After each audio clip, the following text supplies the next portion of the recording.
This is Blag the Ripper representing the Dwarves, and you're tuned to the sounds of Wheeler's Weekend Jams live and direct. Wheeler's Weekend Jams live and direct. Ladies and gentlemen, thank you for tuning in for another session here with Wheeler's Weekend Jams live and direct. And as Bruce Springsteen says, born in the USA, as the Dwarves say, we are the sluts of the USA. Is that right? Right. We're a little more extreme than the boss, I would say, on that account. We are the sluts of the USA. So you guys are playing tonight with the Queers, Screeching Weasel, and Flatfoot 56. How does it feel to be in the Chicagoland area and playing the show tonight? Always very special for me. I grew up near Chicago, and I've played all my early shows here. We did our first show at the Cubby Bear Lounge, 1983 maybe. So it always means a lot to come back. It's 30 years playing in Chicago, so I love it here. Great spot. Right on. These are the city sounds, and we're in the middle of the city. Hear it? Get that feeling. Trains going by, cheap taco spot in the background. They give you lovely diarrhea. That's fantastic. Right. This is the urban environment of Chicago. I love this. Well, let's talk about your latest album, The Dwarves Invented Rock and Roll. Tell us the story behind the title of that, and how was the recording session? Well, there's this thing called rock and roll, and it turns out we invented it. We've been around so long, I didn't realize it at the time, but now, with hindsight, I can see that it's actually the Dwarves invented rock and roll. At first, I used to concentrate more on the fact that we were young and good looking, or that we were ensconced in blood, guts, and pussy, shit like this, you know? Mm-hmm. Now that I've got some depth in my career, and I've got, I get more of an overview, I realize that we're actually the inventors of the form, so I feel good about that. And this new record is, fans are going crazy, everybody's jumping up and telling me how brilliant it is. That's awesome. Speaking of rock and roll, Gene Simmons would diss that, because a couple months ago, Gene Simmons from Kiss says rock and roll is dead. Your thoughts on that? Well, Gene Simmons, wow, he's got that hair helmet, right? Yes. I think I liked a couple songs by them. The stupider they were, the more I liked them. I think I liked Love Gun. If you pull the trigger of my love gun, I thought that was pretty brilliant. I don't know. I think what he means by that is there's no sex in it anymore. And of course, the Dwarves have been putting sex into punk rock since the beginning. That was the whole point, because punk was a very kind of asexual scene, So that's probably what he's talking about. I don't know, I don't think rock and roll ever dies, because there's always some cool band coming up doing something, and that's kind of an old person thing to say. It's oh well, it's over, when Kiss was playing, people were saying rock and roll was dead because there was no more Chuck Berry, So I don't know, is it dead? It's dead to old people. There's some young people that like it, I listen mostly to hip hop records because I don't really like the lyrics on rock records. They bore the shit out of me, I find it hard to get excited about rock and roll lyrics usually. Hip hop, even though most hip hop now especially is really mediocre and lame, you still catch some good stuff here and there, stuff that turns you on and is fun. So that, I don't know, I always picked out different music to like. I like musicals from the 30s and, old acoustic blues records from the 20s, and I don't really think about what's alive and what's dead. I was once in Los Angeles and I was having dinner with an A&R guy, and he told me ska was dead, and I just thought, what a dipshit you are, man. You've given the death knell to an entire genre of music. Yeah. There's people who play that. You know what I mean? It's not dead. Some people like it. I don't know. Well, you're saying you listen to a lot of hip hop. Is there any upcoming artists that you've really been digging lately? I mean, Immortal Technique, stuff like that? I haven't heard that. Is that really good? See, I'm not particularly hip on what's new or what's happening. I hear things and it appeals to me. The big crop of rappers, popular ones now, don't do much for me. I don't really care about Drake or whatever. I don't hear anything that turns me on, But I think what's happening now is that you're getting kind of the identity politics rappers.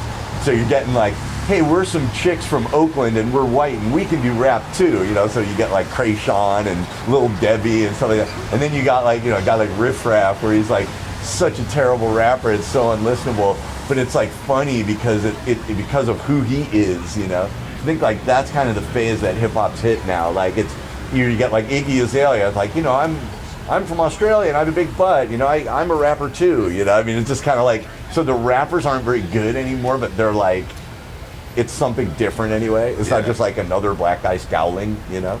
But I don't know. The great rappers to me are mainly all black guys scowling, you know. It's like that, you know. My favorite of all time is still Inspector Deck from the Wu-Tang Clan. To me, like every time he comes in on a track, it just kills you. Like some rappers really care and put together an amazing batch of lyrics every time, you know. And those are the guys I really look up to. I think that's very difficult to do, you know. But I mean, you know, Inspector Deck's been around for 20 years, 25 years, so I don't know what's new, you know. But I hear stuff and I like stuff, and stuff turns me on, you know. It's just, I'm not much of a fan of anything, you know. I'm just not a fan. I like what I like when I hear it. You know, I don't really seek it out. Yes. You know, because so much shit is bad. I'm not going to go looking for rock records when 99% of them suck. You know, I'm not going to go look for hip hop records when 99% of them suck. You know? But I always hear stuff that's good. So it always kind of, when people tell me things are dead, I just think, well, you're dead. You know, you didn't do it. Yeah, you're not doing it well. They're not open-minded. Some kid somewhere is doing it. It's not dead to him. Yeah. Are you a record collector? No, I have a pretty decent record collection, but it was mostly all when I was younger that I put it together, and even at that, like when I stopped dealing drugs and stuff like that, I quit caring about like buying stuff. Yeah. And so I would buy like, you know, like there'd be a bunch of like guys in San Francisco in 1990 selling like 20 scratched up disco records for 10 cents each. Like I would buy that, you know, stuff like that. Like that was my idea of record collecting. I feel like just sort of picking the detritus that's around, you know. Yes. Well, change the subject a little bit. The Dwarves here, you guys are a little bit about, you know, sex, drugs, mutilation. Is it good to mutilate somebody else, or you think? Well, it's better than getting mutilated yourself, you know. I mean, it's if that's the choice you're given, you know, like mutilate somebody else or get mutilated, I'll go for mutilate someone else, you know. But if I can have a day sans mutilation, I think that's good all the way around. You know? That's always good. Yeah. You know, but we the Dwarves are a band that stands for those id impulses of sex and violence and drug abuse, and that's just what we. You know, we're that band, you know. I think a lot of other bands are trying to show you how smart they are, but we never had that problem. Your definition of the punk rock scene now compared to how it was in the mid-1980s, I mean, you've obviously seen a lot. What is your opinion about the punk rock scene now? It's always the use of that word scene that always is confused. Like, if you grew up around the Chicago area in the 80s, it was a terrible punk rock scene. The few bands they had were not very good, and they would never let us play. You know, you'd go to a Chicago show and be like, the Metro presents like the Dead Kennedys, and then some band from Milwaukee and some band from Cincinnati, and nobody from Chicago ever. You know, that was just the way it was. This town had a big inferiority complex then, you know. So the punk scene that I came into was like, you know, on the other hand, it was very exciting because I saw my first punk show in 1980, 81. So things like slam dancing and moshing had just started. We started that in America, and we did it in the punk rock scene. So to experience that as like a 14, 15-year-old and see that and feel that, I've never been able to get it out of my system. Like that, to me, is like the update of rock and roll. Like it's more aggressive, heavier, wilder. And then, you know, by the 90s, it became like, you know, somebody be shooting a $1 million video with a scene of a guy moshing in it. You know what I mean? I mean, it was, you know, and then there was kind of that period from the mid to late 80s where punk just disappeared. Nobody would admit they played it. All the punk guys from California all like went glam. You know, and then you kind of got post-punk and things. Yeah. alternative because people wanted a record deal or they wanted to get played on the radio, you know? Yeah.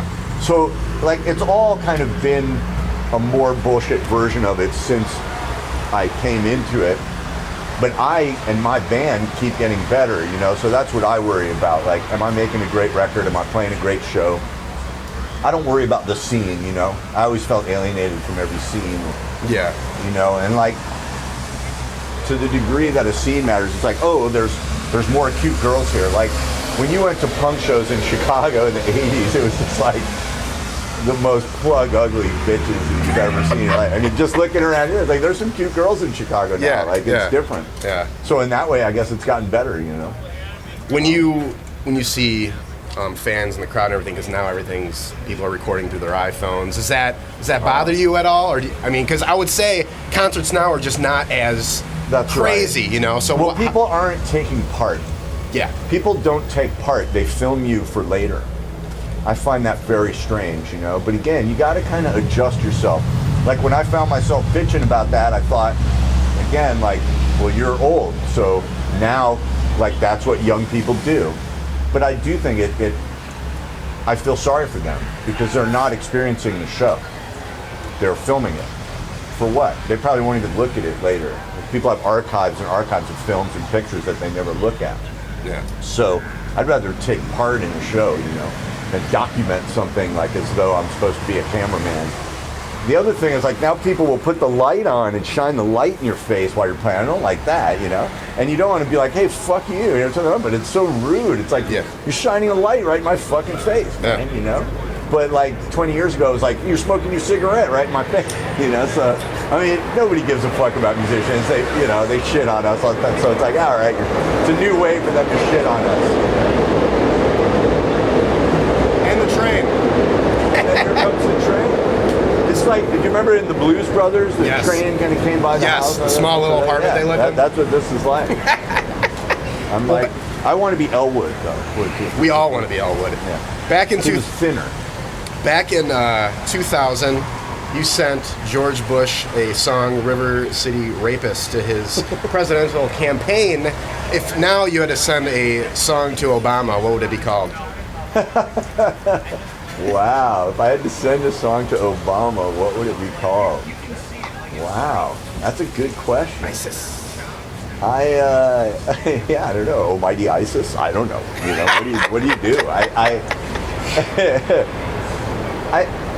It's funny. I mean, the Dwarves are not a political band. I have my political views on things, but I don't really express it in the band context. I don't really express a lot of politics in the Dwarves, you know, like I have a visceral sort of liking of Obama, you know, he seems like a good guy, but I mean, he's just hopelessly incompetent. I haven't seen anybody be competent in politics in so long, you know, it's just ridiculous, you know, and it seems like the right gets ever crazier and ever farther to the right. And the left spends all of its time chasing to get farther to the right, so maybe they can get more votes, you know. I mean, I don't know. I'm more like a non-PC socialist, I guess you'd call me. You know, like I like economic equality. I think it makes the whole world better, and I like to say fuck and look at naked women. So I don't really fit in with the left wing, you know. But I definitely don't fit in any way with the right wing, who glorify greed above all other things. Like I mean, it's one thing to be greedy. I think we're all greedy.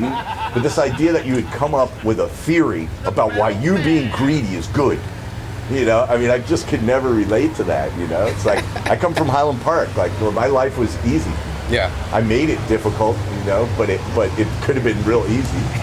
So the idea that I would say, yes, you know, I'm superior to everybody because I had it easier than you know? It just, I don't know. The right-wing message never resonated with me. But the left-wing message now is like, be ashamed you're white, you know? It's like, you know, be ashamed you have a penis, you know? It's just like, I'm not going to do it, you know? Yeah. So I don't really, politics doesn't really work for me. I think there are some good people in it, and I feel sorry for them because they have to do it. But I feel sorrier for us because they do such a piss poor job, you know, and things keep getting worse. But you know, like when I look at Bush and Obama, it's like I would much rather go out for a nice meal with Obama, I think he could have a conversation with me and be intelligent, and it would be enjoyable, you know. And I can kind of look at his wife and be like, oh yeah, I'd hit that shit. Whereas, like, if I went out with Bush, it would just kind of be like, you know, no, I don't want to talk about sports, you asshole. You know, like, I don't give a fuck about you. So, you know, that's kind of the thing. Like, you know, I guess that would be the closest the Dwarves would get to political opinions. Yeah. You know. Well, I have one last question for you. I ask every band this because I'm a huge movie buff. And if you had to compare your band to a movie, what movie would it be and why? Wow, if I had to compare my band to a movie, if they made a movie of Confederacy of Dunces, that it would probably be that. But no, which one would it be? There's your Dwarves fan. Yeah, see? there it is. Representing. Something where a bunch of really silly people beat their heads together. It's a mad, mad, mad, mad world. That would be my band. Mad, mad, mad. Like you ever see that movie? It's like a big potboiler movie from the 60s with like I've not. way too many people, and they're all going crazy the whole time. Like, that's kind of what the Dwarves is, you know? There you have it, ladies It's a and gentlemen. mad, mad, mad, mad world. Yeah. Well, Mr. Blag, thank you so much Hey, for my doing this pleasure. interview with us. And ladies and gentlemen, tune in to Wheelers Weekend Jams every Sunday from 7 to 9 p.m. Tune in to thedwarves.com. Do all that nasty stuff. Buy all our shit. You know what I'm saying? Damn and straight. even if you don't buy any shit, you can look at naked women, which everybody likes to do. There you go. There you have it. Right?